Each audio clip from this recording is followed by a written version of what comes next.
Olha só, eu não estou brincando quando eu falo que engenheiro gosta de Lacan, não. Olha só, físico.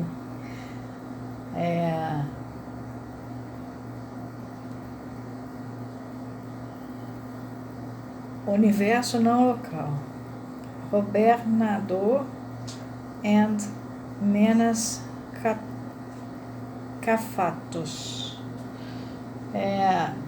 Editado pela Oxford University Press. Um é físico e o outro, o Menas Cafatos, é um físico e professor interdisciplinar de ciências em George Mason University. E o Robert Nadeau é um historiador da ciência e professor em inglês em George Mason University. Os dois escreveram isso aqui. Eles leem Lacan, citam Lacan. É muito bom esse livro. De física. Universo não local. Então, quando eu peguei engenharia para explodir pedreira, não foi nada demais. Eu já conheci cosmólogo também, que estudava Lacan. Aliás, foi por causa disso que eu acabei editando um livro, que estava guardado na gaveta há 10 anos. Enfim, vamos continuar. Essa técnica que eu acabei de falar para vocês, que o engenheiro me deu a ideia, exigiria, do parágrafo 34, tanto para ser ensinada quanto para ser aprendida, uma profunda assimilação dos recursos da língua.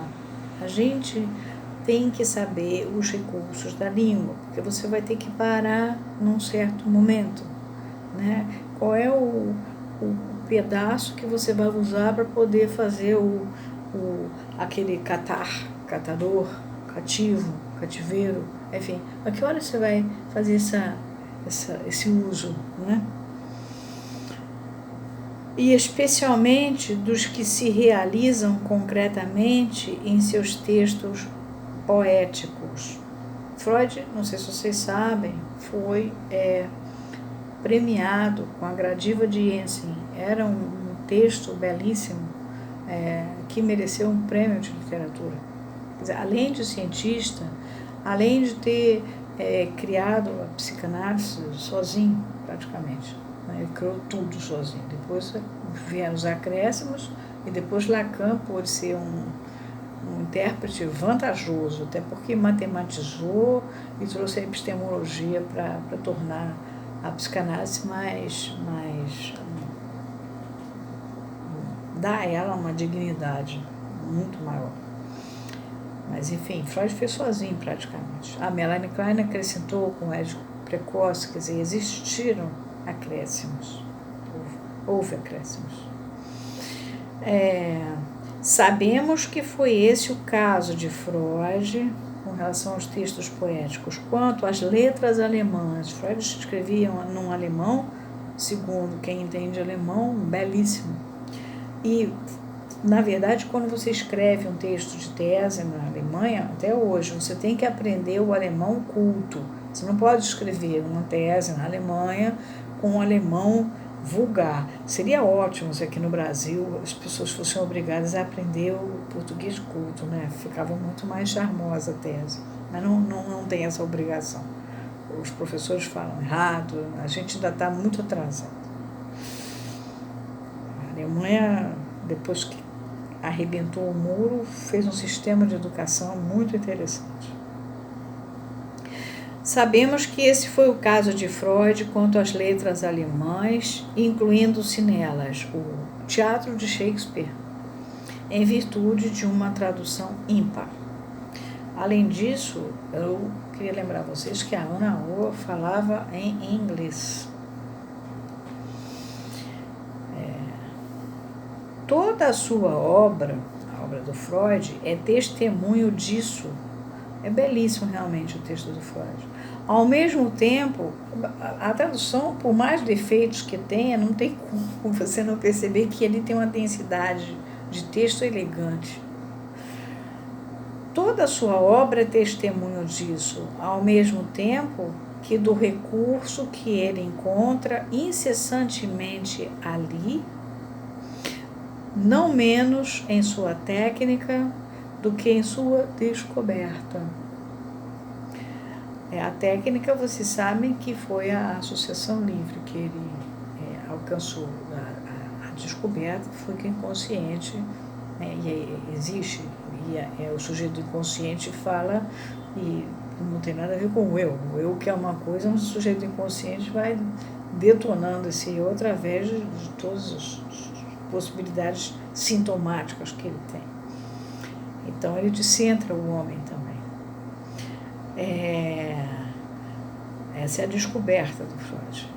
E sem prejuízo do apoio de um conhecimento clássico dos antigos. Freud tanto sabia os gregos, a mitologia grega, o efeito que um canto de Aedo causava, que tinha a força de um retorno de recalcado.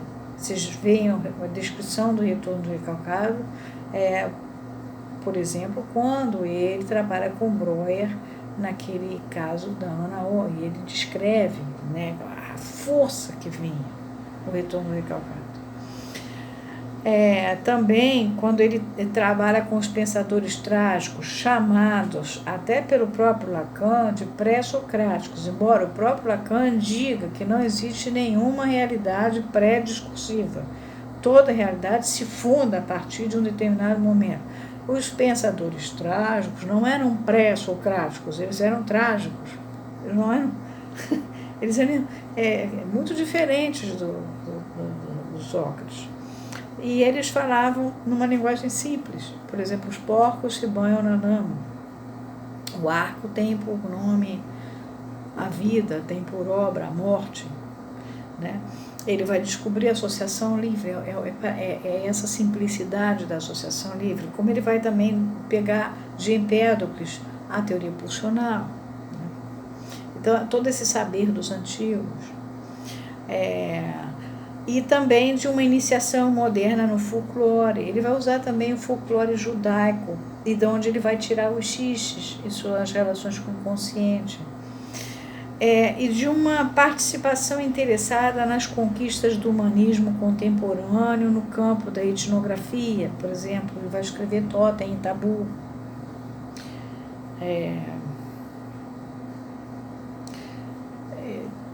Aí, continuando no parágrafo 35, poder-se-ia pedir ao técnico da análise, vocês não esqueçam que Lacan está falando com o pessoal da teoria da técnica, que não considerasse vãs, vazias, inúteis, sem sentido, todas as tentativas de acompanhá-lo nesse caminho. Ele vai acompanhar o técnico da análise. Mas há uma correnteza a subir. Correnteza que é negócio do rio. No rio, você tem que subir aquela correnteza do rio. O salmão, por exemplo, tem que subir uma correnteza para poder fazer a desova, né? Podemos avaliá-la pela atenção condescendente que se dá, como que há uma novidade ao wording, a fala, o uso, a morfologia da palavra.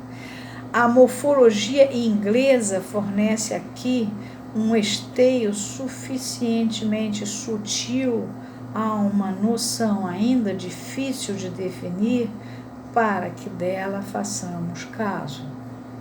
Agora vamos para o 37. O que ela abarca, essa morfologia inglesa, no entanto, é pouco encorajador quando um autor, trata-se de Ernest Chris, Ego, Psychology and Interpretation, Psychoanalytic Quarterly, 20, número 1, janeiro de 1951, páginas 15 a 29, conferir o trecho citado nas páginas 27 a 28.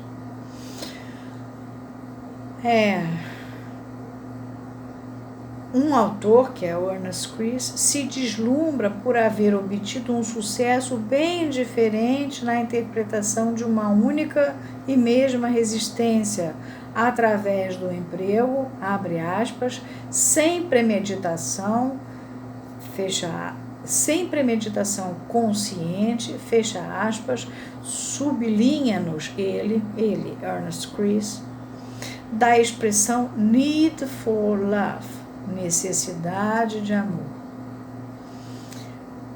em lugar de demand for love, demanda de amor, que ele propusera antes, sem enxergar mais longe. É ele quem o esclarece.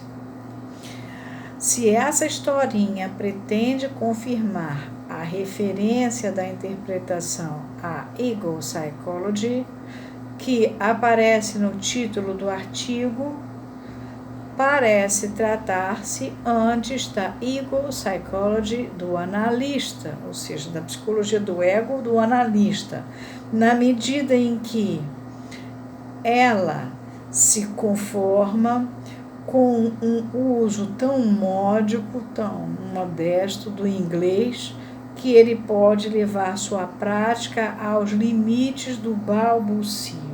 Isso é na nota 48, um parágrafo reescrito.